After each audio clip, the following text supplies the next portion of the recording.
I think we'll wait for another 2 minutes for the rest of the participants to come in. I see here, it's 12 o'clock now. Okay, let's get started. Everyone who's in we shouldn't delay it any further. Good afternoon, everyone, and welcome to this session.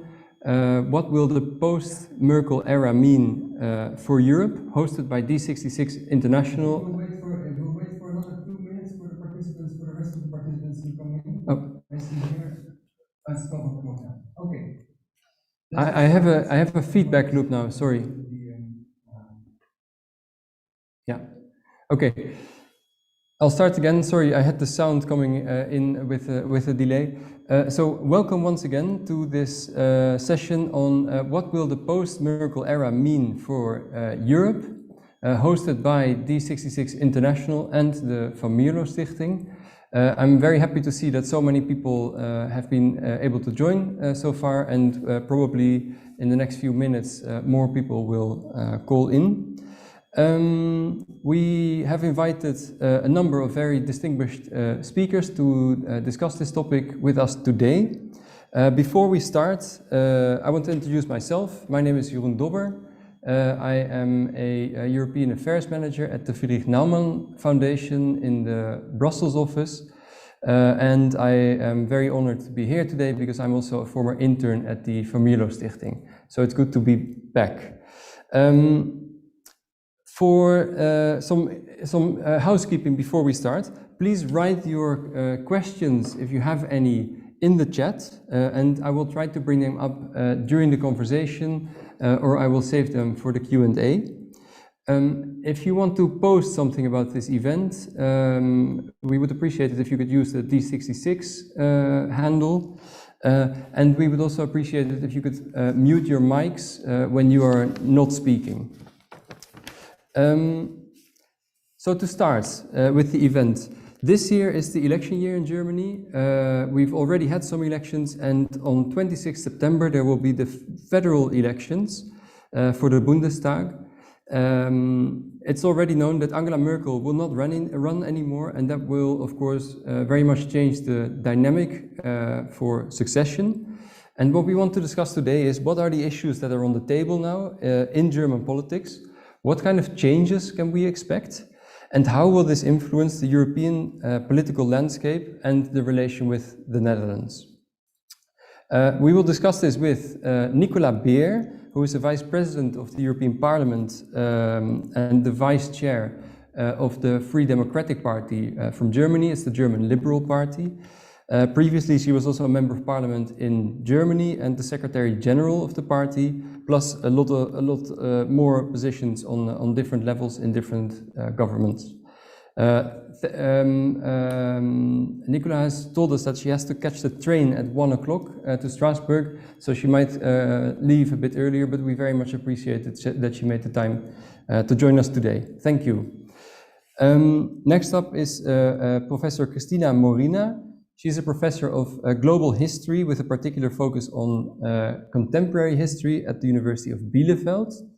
And there's a Dutch connection as well, because from 2015 to 2019, she has worked as a visiting assistant professor at the Duitsland Institute in Amsterdam. That's the Institute for German Studies. And the German or the Duitsland Institute connection is strong today because our third guest is Hanko Jurgens. He's a researcher at the Duitsland Institute, specialized in the history of the 18th and the 20th century. Thank you both for joining as well. We very much appreciate that.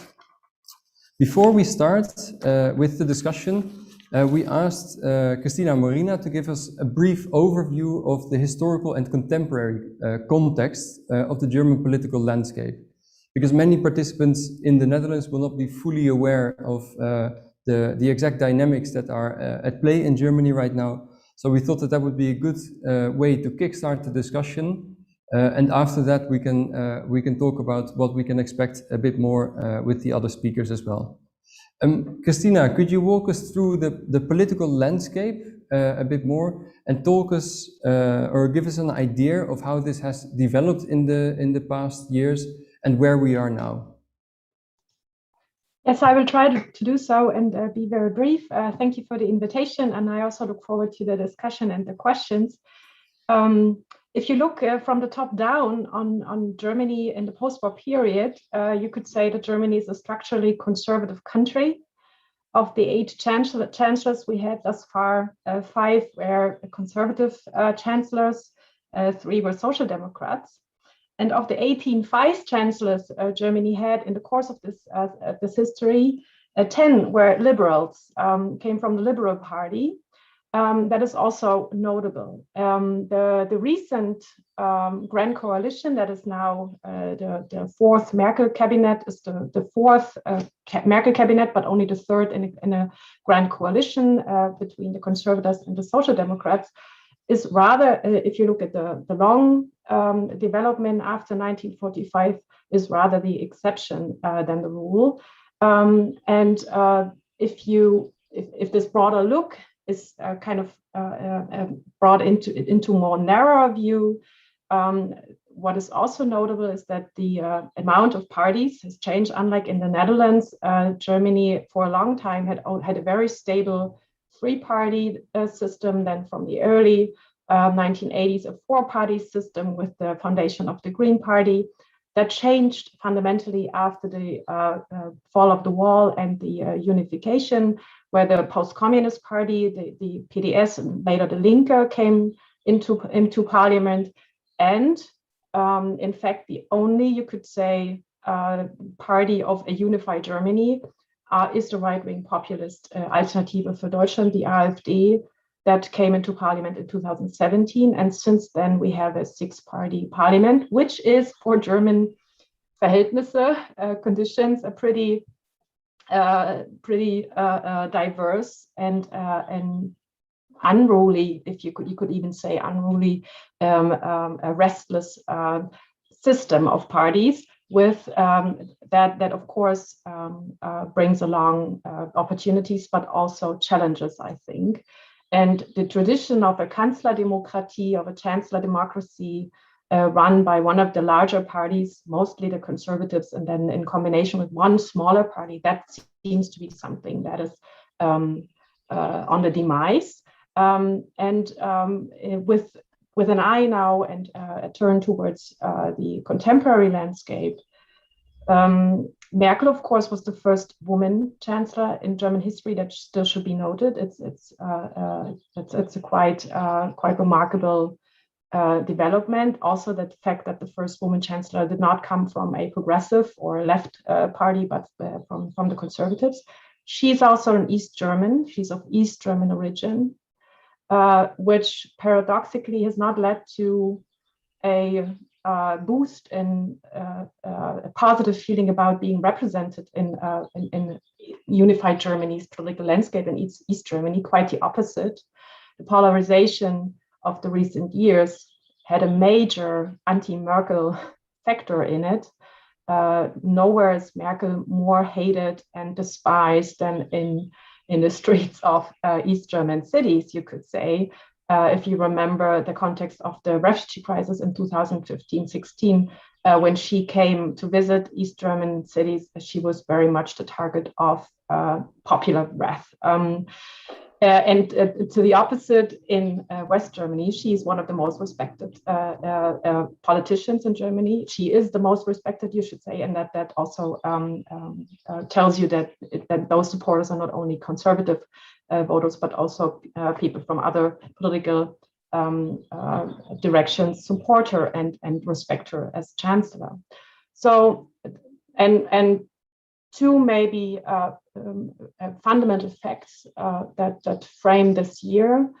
One is that in a very long time, this is now the first time that the incumbent is not up for re-election, and that everything is in the open, so to say, because we have, at this moment, we have 3 candidates for chancellor, but there is debate whether, given the weakness of the Social Democrats, whether the liberal Christian Lindner, the party chief, who did not declare himself a candidate for chancellorship, but in fact, in some polls as strong or as weak as the Social Democrats, whether he should be added to the televised debates in September.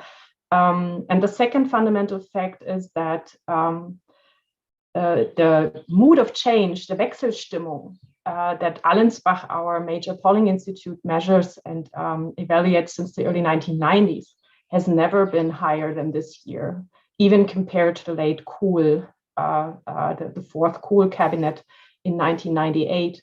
The mood now in Germany is very much, it's time for change. And that, of course, kind of lays out the terrain for a feeling a little bit everything is possible, because as you know from the polls at the moment, the Greens and the Conservatives are pretty close, within 5-6% points at this point. But if people are asked who would be the best chancellor, they would support a social democrat whose party is disappearing as we speak, who has in the last regional election in Saksen-Anhalt, in a long series of defeats, also been given only under 10% of the votes.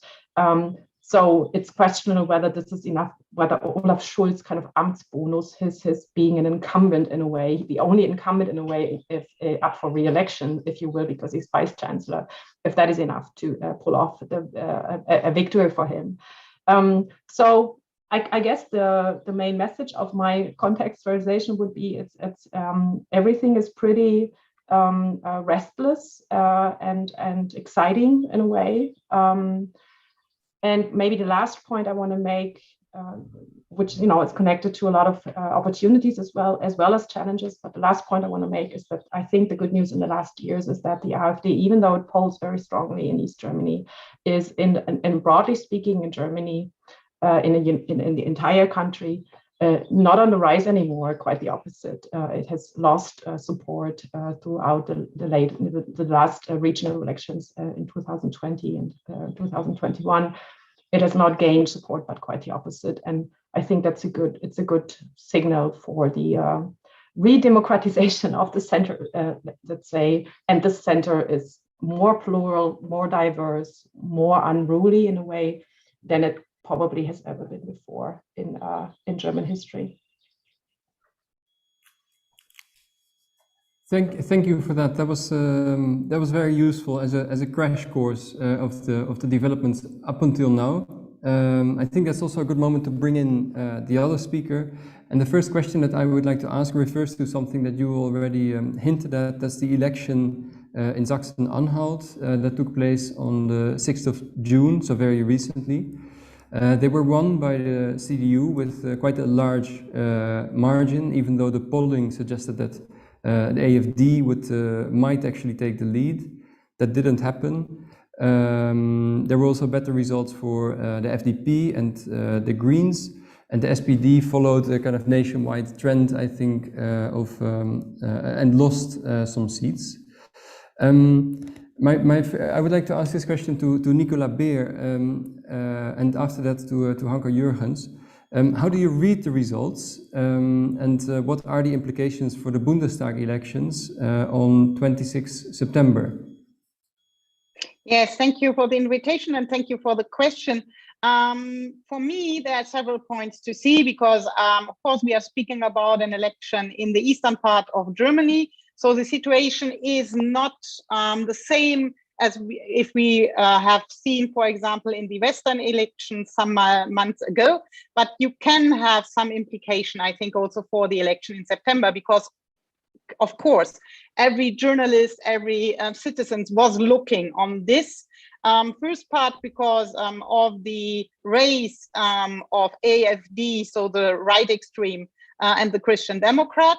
It was not really a race head by head as in the media, and especially by the Christian Democrats.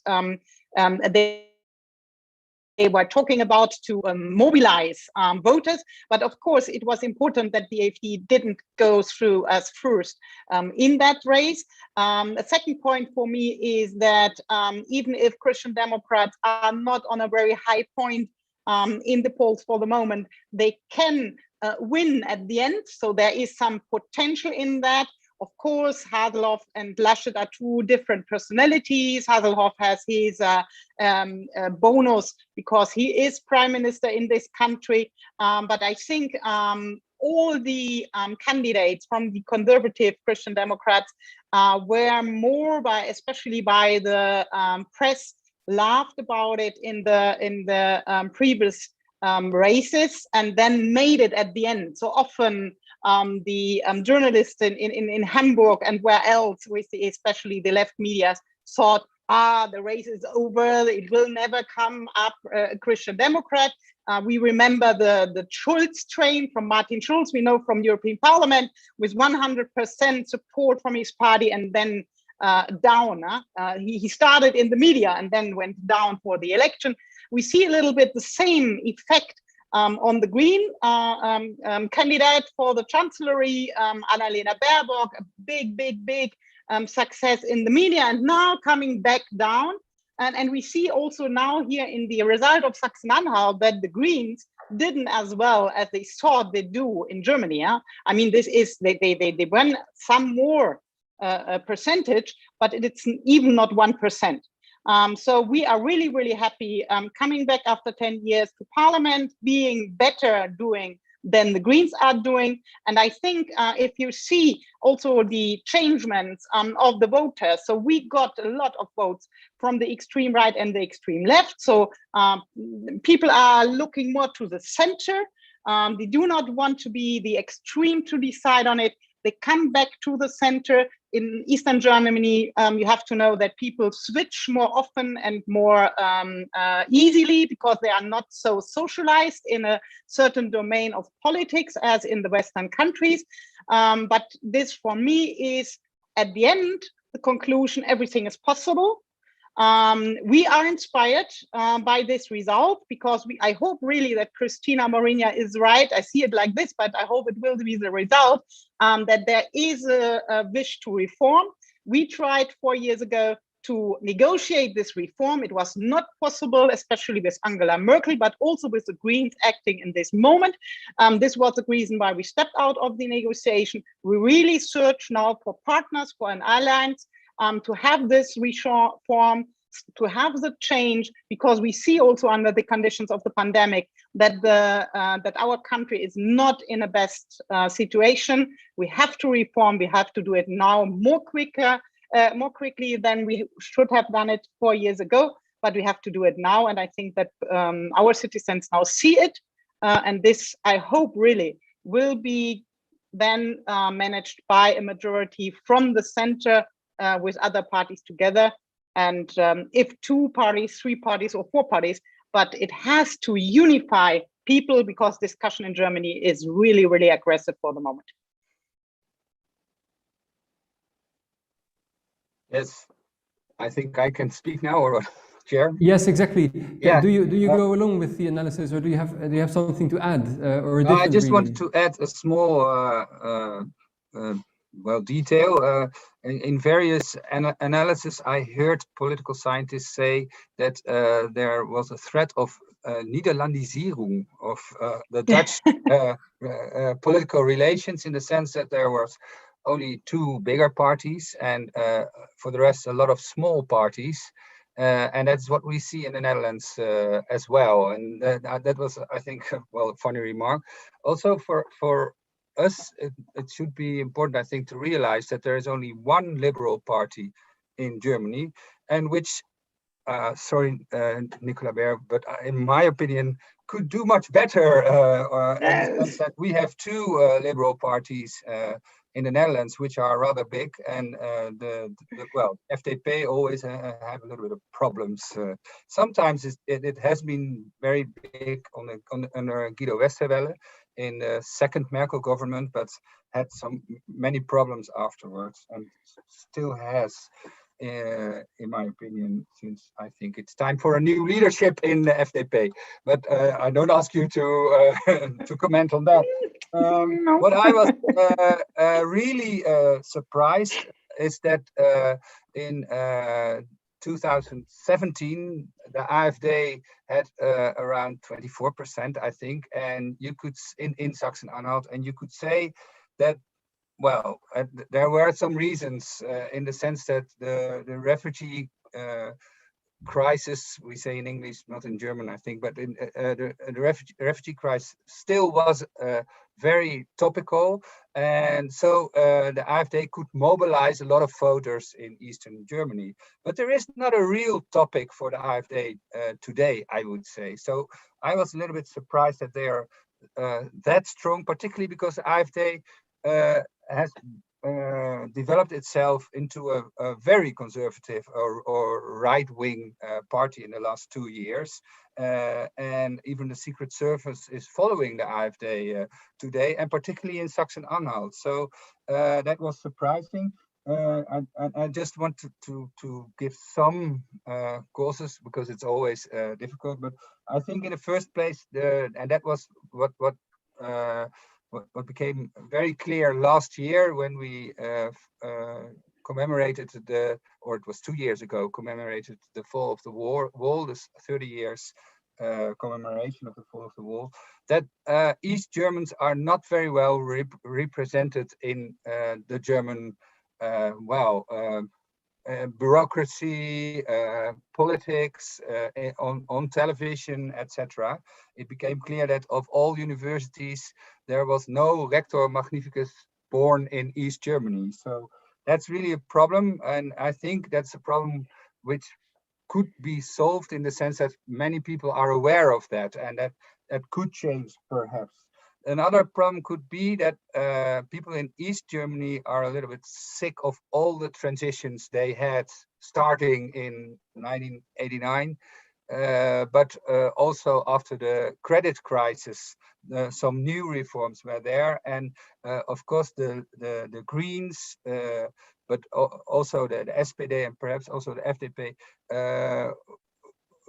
suggest to have climate change, of course, but many new reforms which are people could in East Germany could be tired, because it's very clear that the East German people vote different than West German people. And a third reason could be that the connectedness is not so well developed anymore. People realize that there are less services than a couple of years ago, and so the idea that they are left alone is much stronger. And it's anyway a thing which is very striking for me, that they have 20%. It means 1 in 5 voters votes AfD, and the AfD of today is totally different than the AfD of 2017, in my opinion. Yeah. But okay, thanks. about the need for change, etc., I would like to say, answering your next question. Exactly. Actually, that is a question that I wanted to bring up, because I think what would be interesting to discuss is to talk a bit more about the position that is up for grabs now, sitting next to me still, but the next time we hold an event like this, there will be a new person there. What is the void that Angela Merkel will leave, and what will be the consequences of that in the German political dynamics? But also, can we expect some new developments that were not possible under Merkel before? Yeah, I think Christina, Marina, maybe could you give us an idea of what you think about that? Well, now I'm invited to leave my field and look into the future. So my expertise is quite limited. But I think what I would reply to your question is the void that she's leaving is the fact that she has been able to integrate in the middle a quite broad societal coalition. I think that, you know, the phenomena of Merkel is that a lot of people I know who never vote CDU, including me, still say she is a good chancellor, right? She has been, and I've lived in the Netherlands and abroad for a few years during her chancellorship, and it was wonderful to see, to be honest, how well respected and even admired she was abroad. Especially during the refugee crisis. I think the positive image she fostered of Germany as a truly tolerant, open, humane country has been something that has brought her great support way beyond the conservative movement, which is on the you know, is as much in trouble as the social democratic movement. I think programmatically, they are not much further. They don't even have a program yet for the election. And the second point I would point to in terms of the void she's leaving is that she is, you know, she's governed as a social democratic conservative. That's the trouble also for the social democrats. She's adopted quite a few holy grails of social democratic programs and made things possible that hadn't been possible before. The Elterngeld, for instance, and what I think what the opportunities are is everything else, where Europe, climate are the two most important and most frustrating issues that she's not been addressing thoroughly enough, I think. And the third one is the inner German problem of East Germany that Hanko just alluded to, and the fact that indeed a fifth till a fourth of East German voters are willing to vote for the AfD is a great problem, not for East Germany, but for Germany as a whole. Because I think that one thing I would want to add to the analysis is, and one of the most remarkable numbers of the Sunday evening polls last Sunday was that 42% of the AfD voters in Saksen-Anhalt themselves said they wish the party would be more clear against right-wing or right extreme ideologies, that they want more Abgrenzung. And I think those 42% are exactly those people that I always talk about. I think half of the AfD voters don't vote for the AfD because they are right-wing or racist or nationalist. They vote for the AfD because they are frustrated about the way their interests are not being represented or supposedly are not being represented. And the AfD promises a curious mix of leadership and Volksherrschaft, kind of a Völkisch, the streets of 1989. We need to govern from below. They call for plebiscite, for what's the word in English, for Volksabstimmungen. You know, they want so the Volk is the sovereign. Referenda. Kind of. What did you say, Hanko? Referenda. Yeah, exactly. Referenda on a national level, which does not exist in Germany at the moment. And they are the only party who promises that. And I think we should look more closely to those. Those are points in the party program of the AfD, I think, that very much attract East German voters who kind of came into West German democracy expecting something else than it turned out to be, and something simpler, I think, in many cases, that it turns out to be.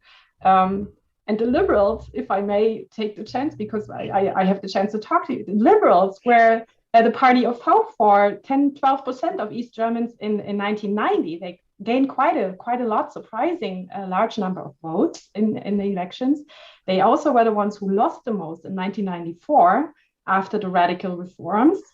And now I think the void for a truly liberal, a broader liberal movement, and in fact, the Greens are the left dribbles by now, and the AfD, not to forget, also has a strong liberal kind of propaganda. Yeah, they claim to be, of course, it's propaganda. They claim to be liberal in the West and national in the East.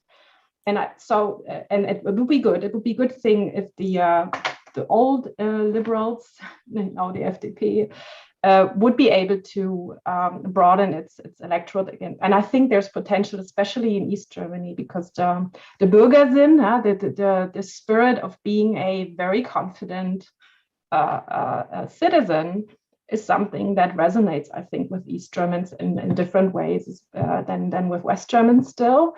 And I think that is something that you could play to, and you could kind of try to strengthen and speak to.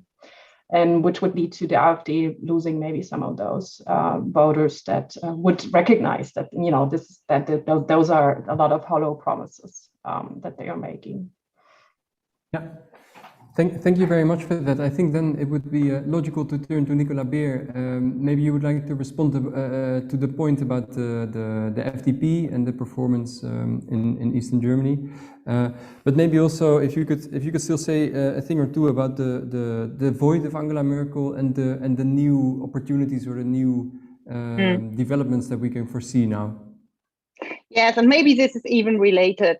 I totally agree to Christina that Angela Merkel was or is and was all the years a highly respected personality, especially also abroad. She is quite calm. She knows how to bring in all the different opinion and then searching a way for a huge majority. But as we saw it in German politics, maybe this is not always an advantage. I remember when we started the negotiations on building a coalition, that I and we as Free Democrats, but me personally, asked in this small group of negotiators that we start not with all the wishes from the programs, but with our vision on Germany in the next 20-25 years. So to define in common as a project where we want to go, and then to come back and detail which are the milestones to come there and which are the instruments to go there. And she rejected this proposition, saying, no, we took all the wishes on the table, then we see the budget, and then we will see how many of the wishes we have to give up and which can be financed. And afterwards, there will be the Secretary Generals to invent a narrative for this project we then build up. So this is for me not willing leadership in a situation when we need reforms. And we needed it 4 years ago, we need them now, really, really urgently. So she is somebody waiting, even the comments next day in the press, and then deciding. She is not going ahead. She is not, she has a form of leadership, but from behind, when all the comments are exchanged, then she's searching for more riskless situation, bringing up people.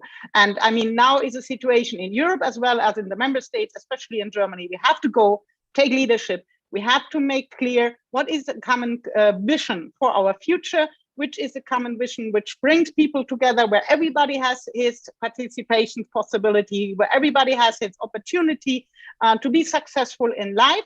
And this, because you reflected on the Eastern and the West part, I think for liberals, it was always a little bit problematic and difficult in the Eastern part of our country to come up with this idea. Everybody can make it himself. We have the framework.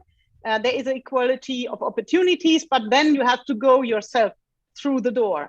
We will not finance you all the pathway to go there.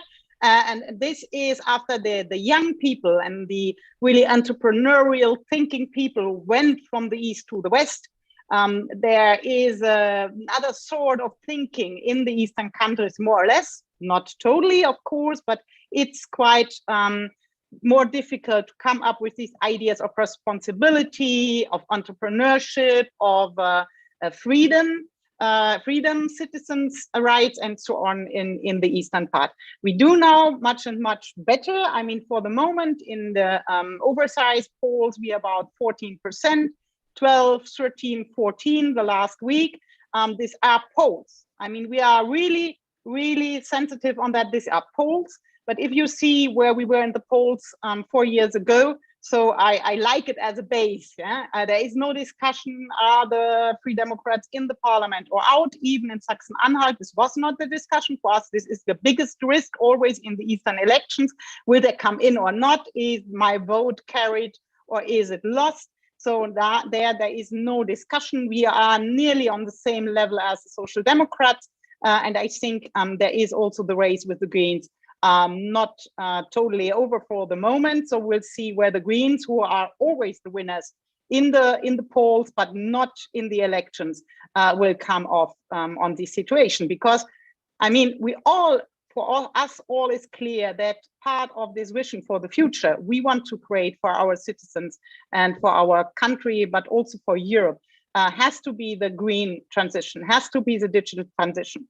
But the question we have in the moment for Germany, and I think it's reflecting also here on the European level, is really how we manage it in a way which is not giving a divide in society. A lot of the propositions are quite well if you have enough money. But if you don't have enough money, if you need your car, if you just have the problem with a huge family to finance and so on, then this is really a question.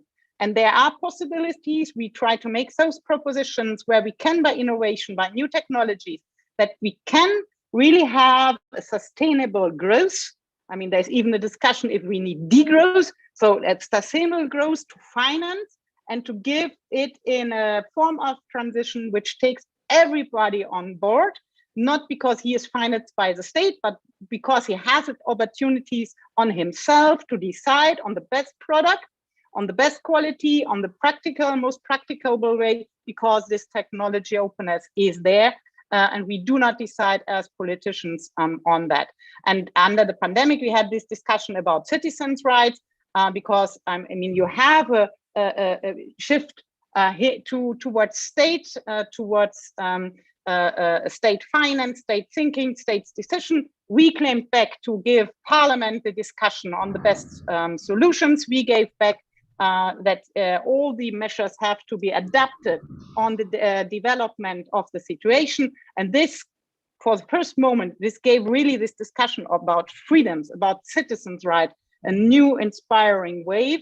And we really hope that we can manage to have this, because this is at the end what Christina mentioned. This is the discussion about citizenship, about really taking it at your own. And of course, this will never be 100%. But I hope really that this attitude of thinking, of making, not of only complaining, that this attitude can have more than we had in the last events. And then we are, because to reflecting to Hanko Jürgens, we are nearby to the Westerwelle time. I mean, the 14th in the poll is nearly the result of the Westerwelle election, which were also in a special historic situation. But I really hope that this time we can explain that reforming, modernizing is not threatening, but that this is the future and this is giving chances, opportunity, wealth, and growth. Yeah, very clear. Thank you. Thanks for that. Then I turn to Hanko. You already referred to this question before, that you had some ideas about this. What do you think from your side is that void, and what are the opportunities that you see? Well, first of all, I think I agree with Nicola Beer that the chances are good for the FDP, particularly because there are some issues which refer to the FDP, such as digitalization, which is one of the not so good organized things in Germany, really bad, one could better say, but also the easing after the Corona crisis and of course, the relation with business could be a pre for the FDP, I think. In that sense, that FDP could win indeed more votes, even the 14% of Guido Westerwelle. But you asked the void of Merkel. I think that one should distinguish her style and her politics. In her style, she has always been a little bit reserved. Wanted to arrange things step by step, and she was not the politician who could really talk to squares of thousands of people who were admired by what she was saying. No Barack Obama, for example. So I think that could be also a reason that people want change, because a politician who could really inspire them is wished for, and I'm not sure if the Germans will get this politician. We'll see, in the sense that well, both the SPD and CDU, of course, have a similar style, the candidates, I would say. But there are also some political dilemmas which were not solved, particularly in the climate politics, of course. It's very unclear how to arrange all these measures so that we could come up, also in the Netherlands, of course, is a big issue, how to come up to the Paris treatment. And well, that's a problem in Germany as well, but particularly I think in foreign policy, the dilemmas of human rights with Russia, with China, Saudi Arabia, etc. There are a lot of them, and Merkel was champion in well, depoliticizing all these dilemmas, I would think.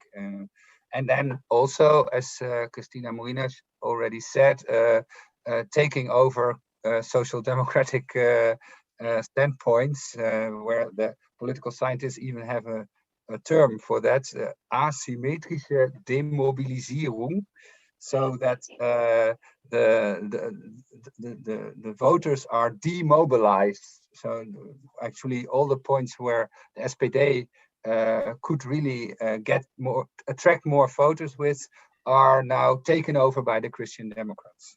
So this is a style of depoliticization, which she has in almost every aspect of her career, which leads to many angry people, angry social democrats, for example, but also in the FDP, we heard a lot of criticism. And this criticism is not so much heard in the Netherlands, for example. I at least hear a lot of positive remarks about her. But in Germany itself, she is much more, well, problematized, how do you say, debated than outside Germany. I would think so. Okay, thanks for that. And I have a follow-up question straight away from one of the participants who brought it up in the chat. And that question is, what would it mean for the international community that Merkel is leaving? Does it affect certain international political relationships, and how? So I think that refers a bit to the foreign policy questions that you just brought up. How do you see that changing if we talk about, for instance, the Franco-German relationship, the transatlantic relationship, maybe the relationship with Russia? What kind of changes do you foresee there? You ask me? Yeah. Also here, the question of style is, I think, very important because this whole idea of going step by step is in the European Union, of course, very important. And also Merkel does not want to discuss problems which are years ahead, but wants to discuss the problems which are today on our table. And so this is also a matter of style. The future or the finalité of the European Union is not her topic, because she thinks that if we are talking about finalité, there could be a lot of confusion, but we have to solve the problems of today, step by step. And this is a matter of style. And we have to wait what the style of the future chancellor will be, but it's I think very important, because this idea of step by step and not talking about the finalité. Think about Macron. Macron is a sort of philosopher president, only talking about the future, about the grand design of the European Union. And if a new chancellor will discuss these problems with Macron and Mario Draghi, which Armin Laschet proposed, it could be that things will change a little bit faster. But then there are all the powers against it, or within the European Union, probably also the Dutch, who are afraid of change within the European Union. But the Poles and the Hungarians, etc. But also within the Christian Democratic Party, there is a conservative and a liberal wing, which is of big importance for the CDU itself. And so for the new chancellor, this will bring a big problem if Laschet will be the new chancellor. And for the Greens, there are also some dilemmas which are not solved. And we've seen that when Robert Habeck went to the Ukraine and said we should deliver weapons to the Ukraine, and Annalena Baerbock immediately said, well, try to downgrade these remarks. And so it became immediately clear that within the Green Party, it's not very clear how reality or the real foreign policy would look like. Yeah. Thank you. Then I would... I can just yes, please. Yeah. Some small points, or do you have a next question? No, because your question at the end is depending on the government and who will be on the lead of the government at the end. I see also that Armin Laschet could be a person combining a more visional view on it with a step-by-step then operating management. If the government will be more, and especially really more left on the wing, we will have a problem because if there would be a red-green coalition, which is sometimes possible in the polls, then really, and not only the Greens, but especially the left side has a huge problem because foreign policies often and almost every time goes hand in hand with security policies, and so the situation Hanko Jürgens described for Habeck and Baerbock in Ukraine is one of these examples on that. I am really hoping that we will get a more ambitious government towards European ideas and a common vision. We are now with the Conference of the Future for Europe really on a moment where we have the chance and we have also the need, and for me it's a must, to change what is not appropriate in the treaties for acting really coherent on the base of our common values in the world. So really to be a global player, not depending only on the US and Russia with a rival in China.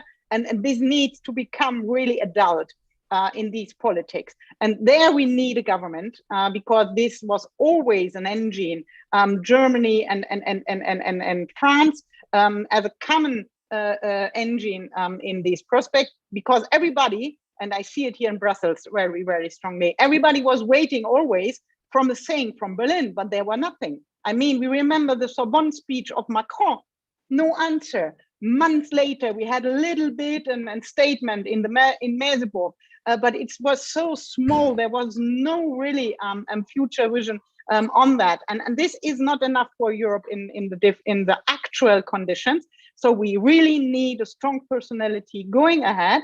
If it's not a Obama, and I also fear that we will not get a German Obama on this post, but then somebody with a really an attitude to change things in this better, and to see also European politics as internal politics, and to come together on this base without threatening national diversities, which we have as a strength, I think, in Europe, because we are strong in this diversity. We live in culture, in views, and also in languages.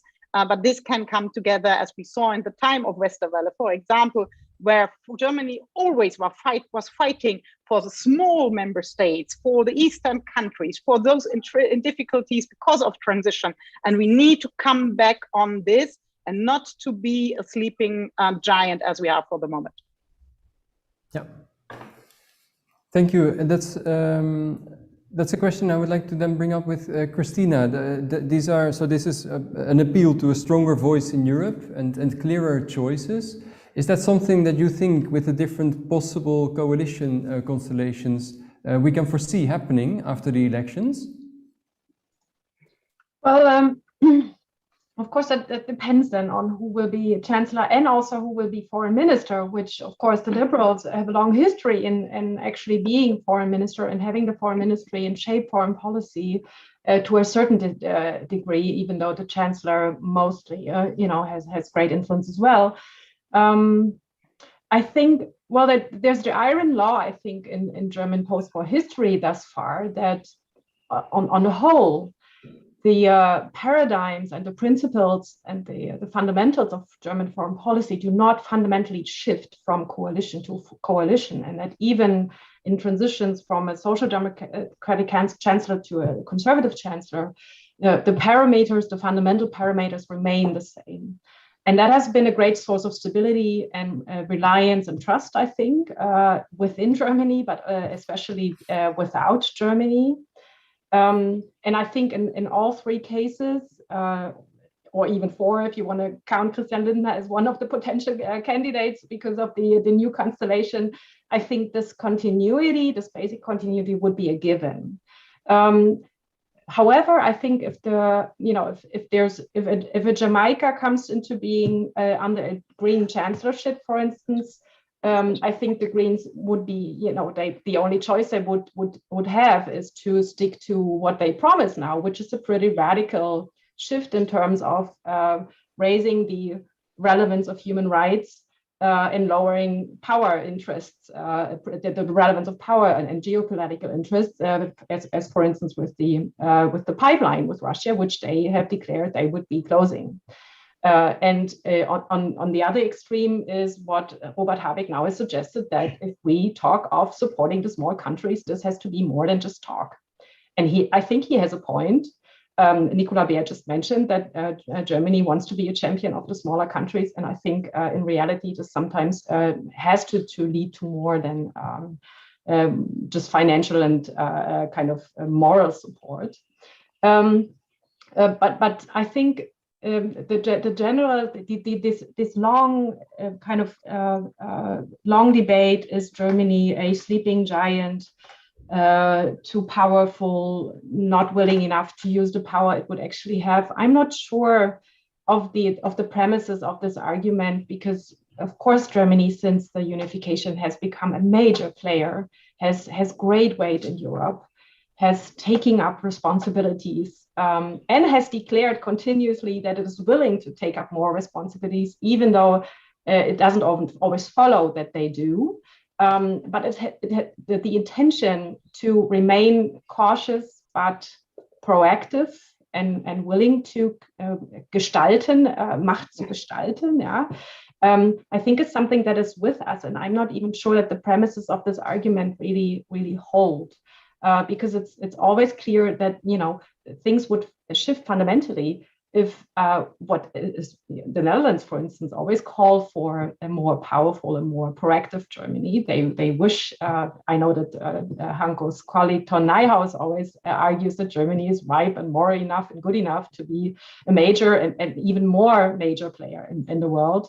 You know, are we sure what that we want? What would this entail? What are the consequences of that? There are prominent voices in Germany as well who call for a more self-confident regime towards the world, and I mean regime now in a wider sense. And I'm on the cautious front on that debate, and I'm not sure it's as bad as it is described, or as sleeping as it is being, as lazy as it is being described. And I'm not sure that we are ready to face whatever then new imbalances that would follow from that. Yeah. Thanks. One question, something that you raised, because of course a lot depends on who the Chancellor will be. Will the role of the Chancellor also change, you think? You talked before about the development of the Chancellor democracy. Will that role be as pronounced as Chancellor Merkel's role, or can we expect some changes there? I think Armin Laschet is going to be a similar moderator. He's going to, I think we get more of the same if we get Armin Laschet, including the rhetoric. Maybe he has more visions, and I don't see that yet. I think his policy, his politics in North Rhine-Westphalia, for instance, are strong on, for instance, integration policy. He has, and of course, he's great relationships to the Netherlands. So for the Netherlands, he would be a good, I think in general would be good news. Of course, it would be a cultural revolution if Annalena Baerbock would become Chancellor, because of her youth, her inexperience, her femininity, her different outlook at what the actual challenges of society today are. You know, everything the Greens think is thought through the prism of climate change. And they are better now in broadening this and making this also an issue of social and geopolitical relevance. But what they talk about when they talk about change is something else that the liberals talk about when they talk about what's the slogan? There was never more to do than now. Right? Is there, which is kind of a similar pitch as the Greens, but it's framed entirely different, and it's not infused as much by, even though you just said it, Nicola Beer, but of course the paradigms that the Greens live on are green. So in terms of leadership, it's hard to predict because Annalena Baerbock has not been in executive power. And I think that is also something that it will be much discussed in the coming months. You know, it's hard to tell how stable and steadfast she would be facing the crises that that Angela Merkel has had the fate or the luck to be facing, and you know, many of us probably think, well, you know, imagine that, and maybe have their doubts, and we have to discuss this and debate it over the summer. And with Olaf Scholz, I think it's more the Laschet story. I think there's more continuity than change, including the rhetoric as well, and the lack of vision or willingness to formulate a vision. And just one, because in the chat there was a reference to speeches that Angela Merkel gave. That's true. She gave a few remarkable speeches, spontaneous and also written out speeches. And she was always, even though she lacks rhetorical brilliance, she was at her best when she was very sincere and sometimes also spontaneous. And I think in the pandemic, she did that very well at the beginning, calling out on Germans to be solidary, you know, to be take care of each other. But she then that was missing in over long periods of time. That communication that she actually is able to do. I was wondering why she's not up there every week as the Dutch Prime Minister was. He was more present, I think, in the public eye than Merkel over long periods of times, talking to the people about what is necessary, what is still necessary, and she kind of she lacked the perseverance there, I think. Yeah. Okay. Thank you for that. Then I'm conscious of the time because Nicola Beer has to leave at 1 o'clock. But before, I would like to switch to another topic, which is the kind of partner that Germany will also be for the Netherlands. So perhaps, Nicola, before you leave, could you give a short, I mean, there's 3 minutes left, but maybe a short message to the Dutch participants in this session. What kind of developments can we expect in the bilateral relationship in a scenario where the FDP would be in coalition, for instance?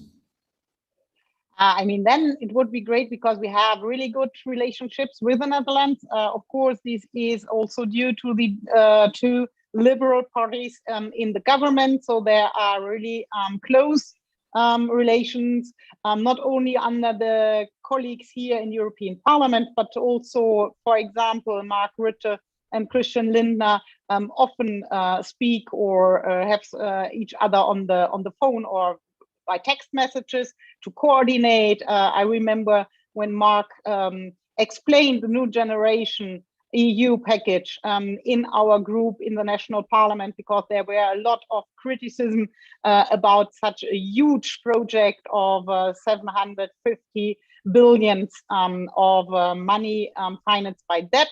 And he really promoted it under the conditions he negotiated in the council. So for us, really, the Netherlands are a strong partner, especially in this government conditions. And I really hope that we can elaborate on these topics. We have really great colleagues here in European Parliament, but also from the regional party, North Rhine-Westphalia was already mentioned. It's not only Armin Laschet, but it's also the Free Democrats there with nearby relations to the colleagues also on the regional level in the Netherlands. And I really hope that also German politics can learn from the Netherlands. I mean, the politics in the Netherlands is more pragmatic as I see it. It's a little bit, they are a little bit more at ease. I mean, if I see Mark on his bicycle going without any people around to his office, really able to speak with everybody coming around in the street. And then you see always these trusts of people, 3 iron cars coming up in the chancellery, everything with an iron fence on it and whatever. I really would love to have a little bit more at ease society and at ease politicians as you have in the Netherlands. So I think we could learn from you and we try also to communicate it here as we learn it in European Parliament and with the close relationship to Malik Asmani and all the other colleagues like Sophie Infeld from D66 and the VVD. And I would count that if we can be successful to have a more European thinking Germany, because I do not want this giant to go on his own when he's anymore sleeping, but I want to promote it to promote European as a global player, not Germany on its own. Then we have wonderful colleagues, prime ministers, especially in the Netherlands. Yeah. Thank you very much for that, and thank you for joining. And have a good trip to Strasbourg, and good luck there.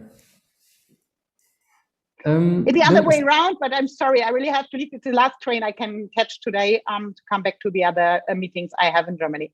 Thank you very much. It was a great discussion. Thank you to all on the panel. Bye. Cheers. Thanks. Maybe we can stick to that topic of Germany and the Netherlands, and also the differences a bit longer, because one of the participants in the chat brought up the question: in Germany, the Conservatives have been the largest party for years. In the Netherlands, that has been the case with the Liberals. Are our countries that different? To me, the Netherlands and Germany seem quite similar. Hanko, I think you should be in a good position to comment a bit more about the differences there. What are those similarities? Are we that different, or are we essentially quite similar? Yeah, that's a difficult question. It's easy to ask, but I think the differences which were perhaps even visible around the 1990, and also felt very much sort of antagony against Helmut Kohl, for example, in the Netherlands, which was there as well in Germany, by the way, by the left-wing voters, people. But these differences, wow, perhaps more or less disappeared. I would, well, not it's difficult to say, but for example, the memory culture, the German memory culture and the Dutch memory culture also, well, aligned with each other more or less, in the sense that we even often say here in the Netherlands that German memory culture could be an example for us in the Netherlands. And we see now that in Germany, the whole discussion about German colonial history is very topical. Well, it's topical here as well. So we see a lot of, and we see a right-wing party, which has, in my opinion, many similarities with the Forum for Democratie, which is underestimated. And I don't understand why, because when in 2014 Pegida started, many journalists compared Pegida with the PVV, and in my point of view, the Pegida and PVV are totally different. PVV is a one-member party in the parliament, whereas Pegida is a group of people walking on the streets. Well, there are many differences also ideologically, but the way Forum for Democratie is developing now, and the AfD is developing, there are similarities, I think. But the differences, perhaps I may come back to Nicola Beer. She's very right that the FDP and the VVD have comparable standpoints, for example, on the Corona Recovery Fund.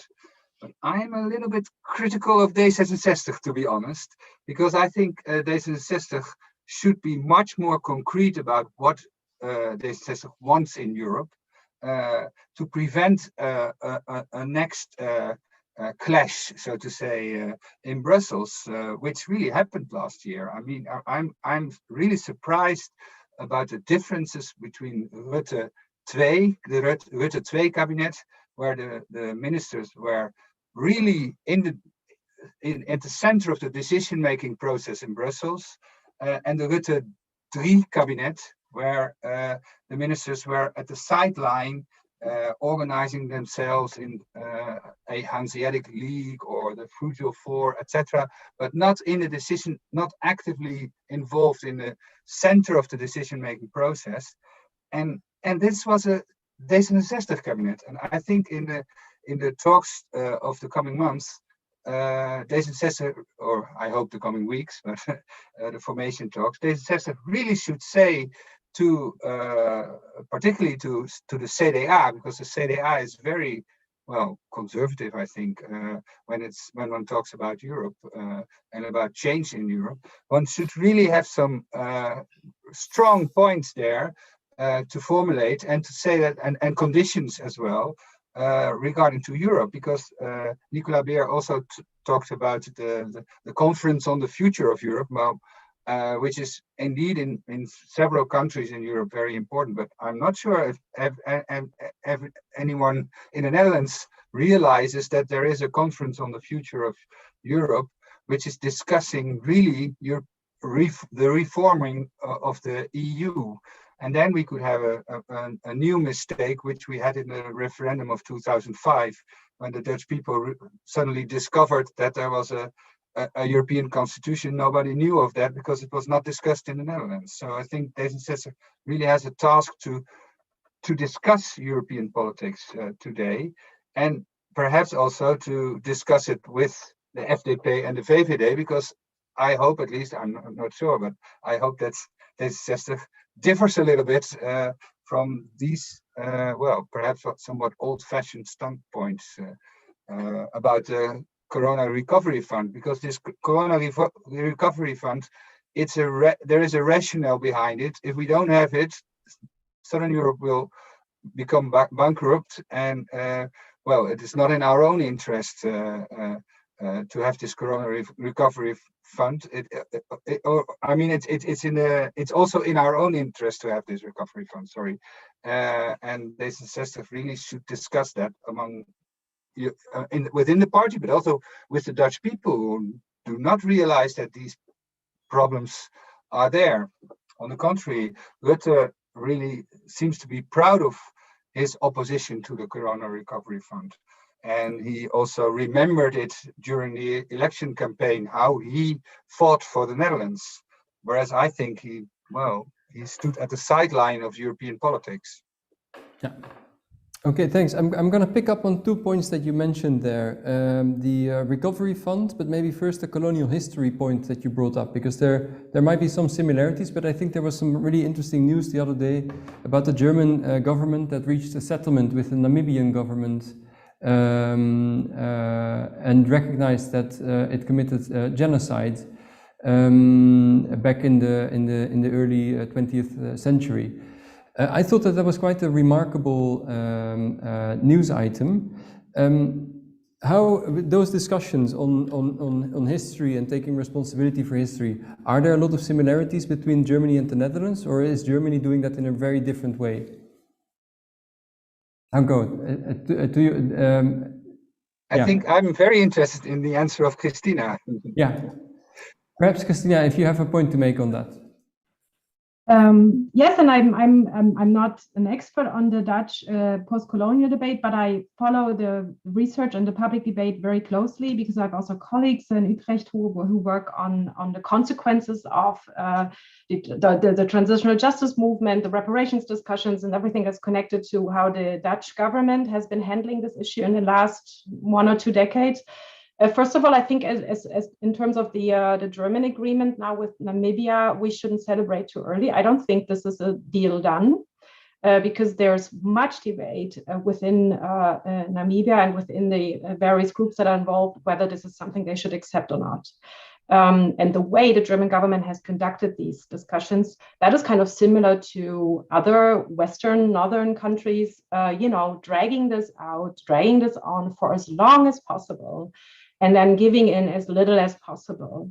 In terms of the Netherlands have always been kind of an example in terms of these social or cultural or memorial issues, right? Germany considered the Netherlands for a long time as, oh, this is the way we probably look in 10 years. In terms of immigration policy, discussions about integration in a more diverse, multicultural society. That has been something that has actually been inspiring and has informed a quite positive image of the Netherlands. But I think, and that includes the way, for instance, the Dutch government has issued an apology to the widows of Ravagede, for instance. That has been a gesture that thus far from a German government has not been expressed in such a way, even though this was also certainly not enough, but it was a step that also was pointed to as, oh, this is where we need to go. There the Dutch are progressive. But recently, and that goes back to the answer Hanko just gave in the round before. I think the Netherlands now are more often, and at least the German press was pretty critical of the cold-hearted way. It was perceived as cold-hearted, as rationalistic, as even ruthless, the way that the Dutch government positioned itself in the discussion about solidarity in the corona crisis in Europe.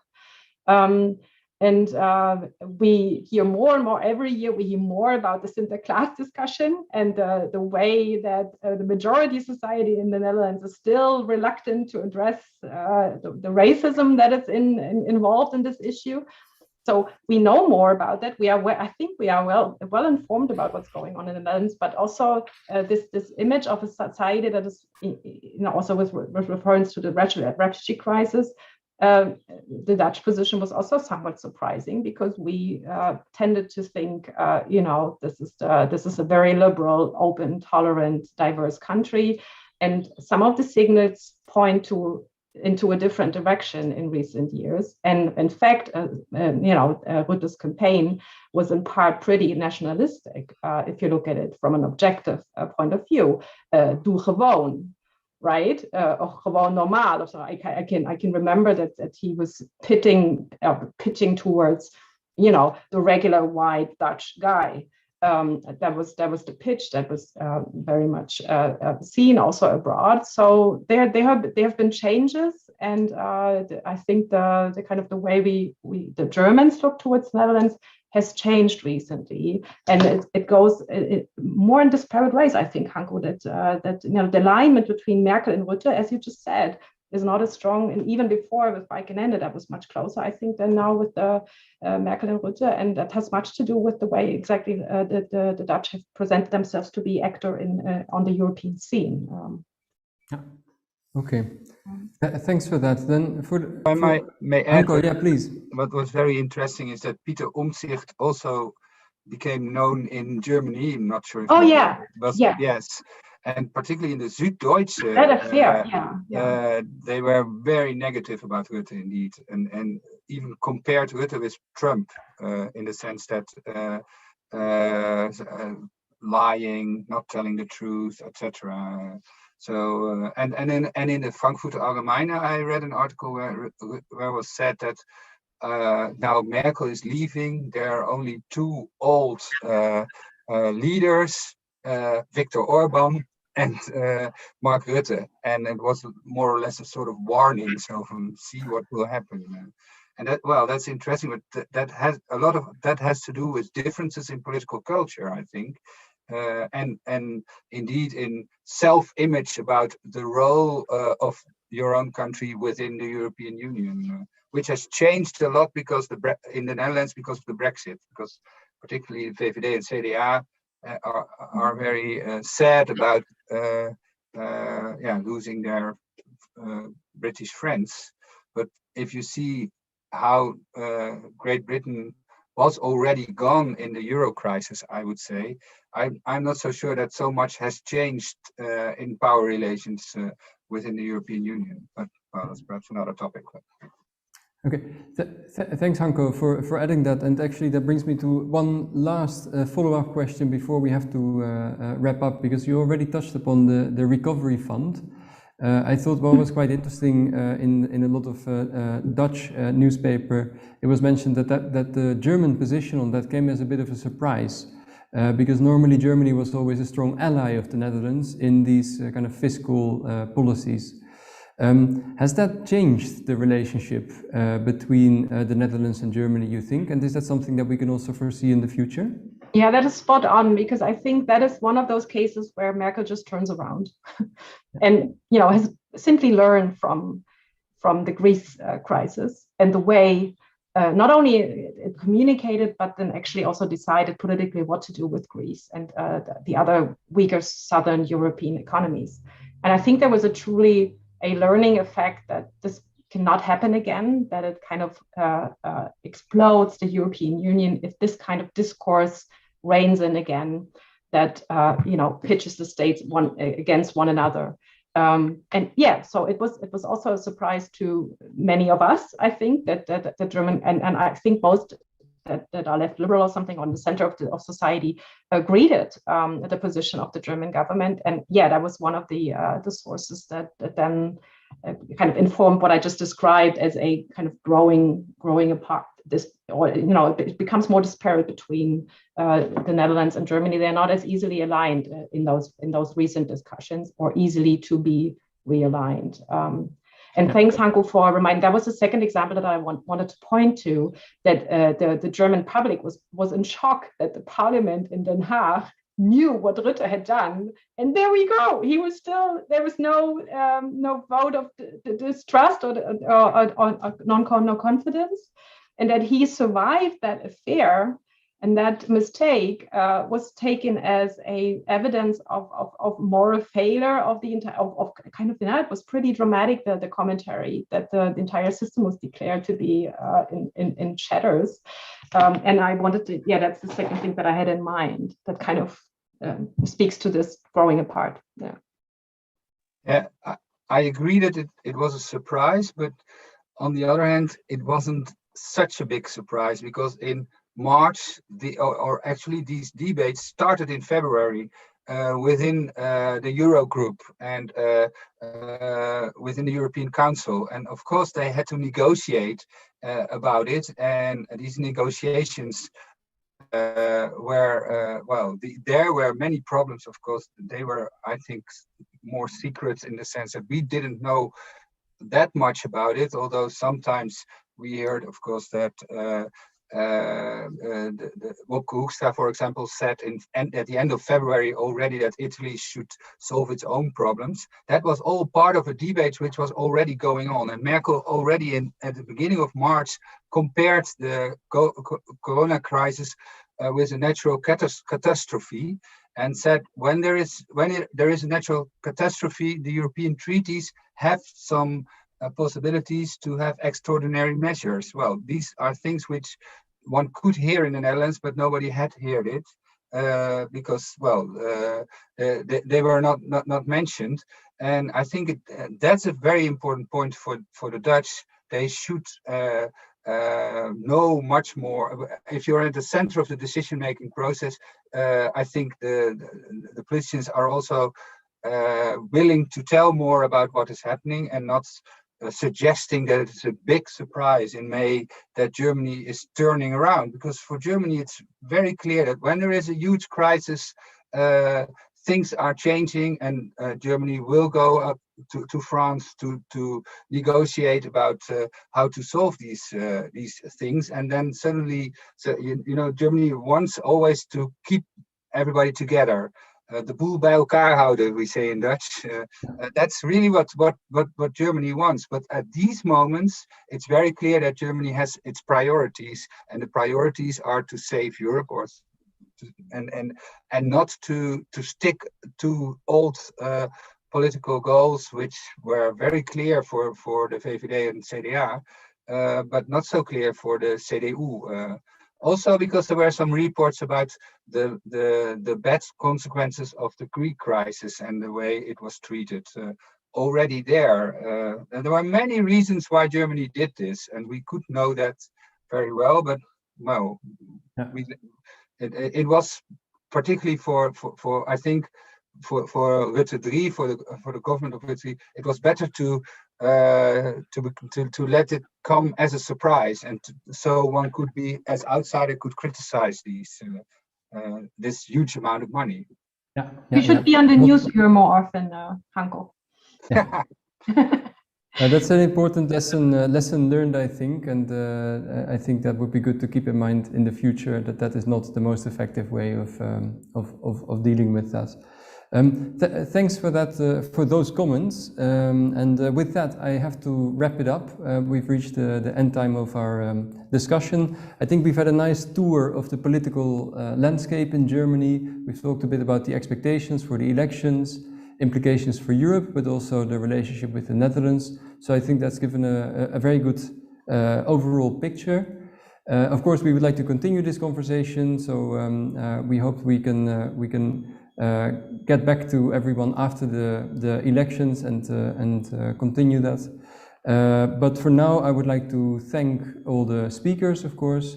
Nicola Beer is unfortunately not with us anymore, but Hanko, Christina, thank you very much for joining. I thought that was very insightful. I would like to thank the Van Mierlo Stichting and D66 International for hosting the session. And of course, all the participants who joined in and who asked the questions. So thank you all very much, and hopefully see you another time. Bye. Bye bye. Fijne middag. Doei.